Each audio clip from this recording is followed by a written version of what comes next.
donne la parole à Madame Dominique Quilémonès pour 5 minutes.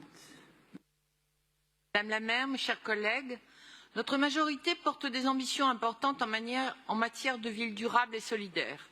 C'est précisément le cœur de notre projet. Le nouveau PLU bioclimatique que nous avons adopté lundi porte et illustre ces ambitions. Le présent projet de délibération, DAE 104, m'offre l'occasion de souligner la réalisation par d'autres moyens de plusieurs de nos engagements, en particulier le développement de l'emploi, le développement de l'économie sociale et solidaire et le développement des quartiers politiques de la ville et en veille active. Par ce projet, en effet, nous apportons une fois de plus notre contribution à l'action de l'association Paris Initiative Entreprise, que la ville a fondée il y a un peu plus de 20 ans avec la Caisse des dépôts et la Chambre de commerce et d'industrie, dans le but de soutenir la création et la consolidation des petites entreprises parisiennes.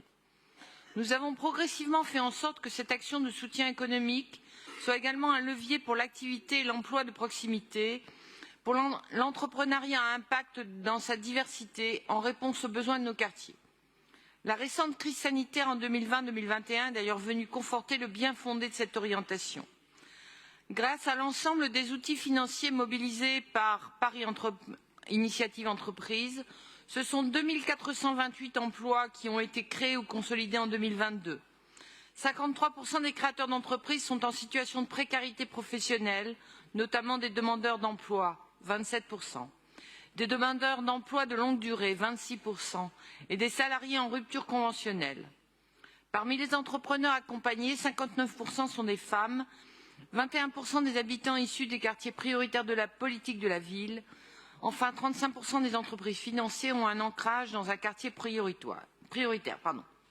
C'est donc près de 2500 emplois qui ont été créés et consolidés, contribuant par là même aux résultats de notre politique municipale de l'emploi et de l'insertion professionnelle.